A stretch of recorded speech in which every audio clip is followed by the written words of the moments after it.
Once I started looking for ideas of how to live differently, I found a deeper connection to the way I wanted my life to feel. Finally, tuning into my innate inner wisdom made all the difference. Hello, and welcome to the Connect Podcast. This show is all about helping you connect to your soul's calling so you can take action on it. Because the sweetest success is a blend of discovering your purpose with the inner drive to bring it to life. I'm Sheila, health coach, lifestyle entrepreneur, and mom of two, best known for my online wellness programs, mentoring, and self-love passion. Listen in for inspiring interviews, solo chats, and Q&A sessions that will move you past overwhelm towards what lights you up. Stop accepting good enough and go for your version of great in your health, business, and relationships. Let's get started.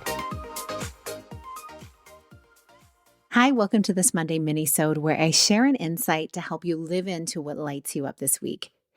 Nature's natural rhythms factor into how much energy that you or I have at any given moment. So is it any wonder that a specific fitness or workout schedule may work well for one person but not another?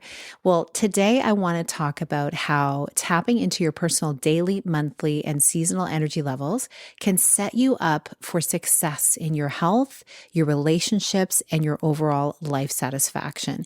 And this is something I talk about a lot with people who I connect with about their own personal wellness plan. Unfortunately, I learned all about this the hard way by pushing through fatigue, ignoring my body's cues to rest, and having unrealistic expectations of what I could do in a day totally knocked me down. Can you relate to this? So many women look at the image of a successful life without taking reality into account. And that was true for me too. I'd read about how incredible women are at multitasking, while men's strengths lay in having a strong single-pointed focus. And so I thought, okay, multitasking, I'm so good at it. That's an awesome gift. The problem was, it just wasn't sustainable. I became increasingly aware of this as I balanced being present for my husband, raising and teaching my kids, being available to help extended family, and volunteer. I enjoyed each aspect of my life, and I happily took it on as a challenge to keep all the plates spinning. Then I'd get a severe cold and it would knock me right down, and it would happen seemingly out of the blue, but I could always look back to lack of sleep, stress, and just putting too much on my plate as being the impetus for that. And I knew that I wasn't the only woman faced with this cycle of living. After losing my sister to cancer, I began to tune in more deeply to the patterns that had crept into my life. And I began to see that it mirrored in the lives of so many women around me as well. These events led me to start my self-care blog and the work that I do today. Once I started looking for ideas of how to live differently, I found a deeper connection to the way I wanted my life to feel. I played with letting go of my old patterns of pushing through, regardless of how I felt, and being on autopilot most of the time. I began to explore how I could meet my responsibilities and feel rested and recharged at the same time. And finally, I tuned into my innate inner wisdom, and that made all the difference. I began to notice the amount of sleep I needed. I paid attention to which hours of the day I had energy lulls. I began tracking my menstrual cycle more diligently according to the 4 phases of the cycle, and I found a powerful pattern emerge. Paying attention to these factors helped me plan my days and weeks more effectively, and I learned to build in rest ahead of time as well as periods of white space. And I started to really play with the idea of not feeling guilty when I did have white space and when I was resting. I began to say no to activities that weren't in alignment with this season of my life. Talk about freeing. I'd been living my entire life according to what societal norms told me I should be doing as a woman in my demographic. And when I chose to trust what made sense for my well-being, everything changed. I had more energy to invest in my creative pursuits.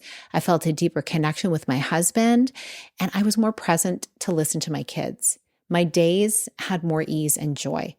As my family grows and as my goals expand, the timing of my life shifts, but I still know how to fill my cup. I got to test this out with a number of extended family crises in recent years, including the sudden stroke and loss of my mother in late 2017 and my father during the wild ride of early 2020. And I can say for sure that I wouldn't have navigated those emotionally charged, uncontrollable experiences as well as I did without the practices that I had in place.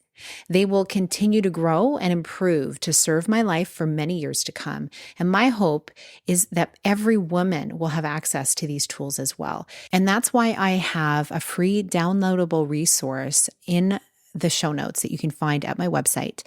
And it helps take you through this practice as well. I really believe this is something that can help you as you're starting a new year.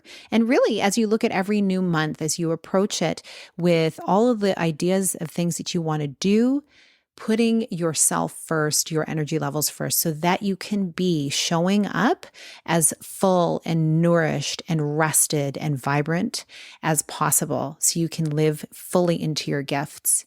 I would love to know, what are your energy levels like? Will you try something like this, assessing your energy levels this week? Send me a DM, send me an email. I would love to know. If you truly want to have a more energetic and vibrant life, a few simple tweaks can make a big difference. I hope you carry this with you into this week. I hope it's a wonderful one. And I look forward to chatting with you again soon. Have a great rest of your day. Big blessings. Thank you so much for being here with me on the Connect podcast. If you like this episode, please share it with someone you think would enjoy it. Also, if you head over to iTunes to leave a review, I'd be so grateful. Let us know what your favorite parts were and what you'd like to hear more of. It will help us have a greater impact, elevating many more people to grow and succeed together. See you next time.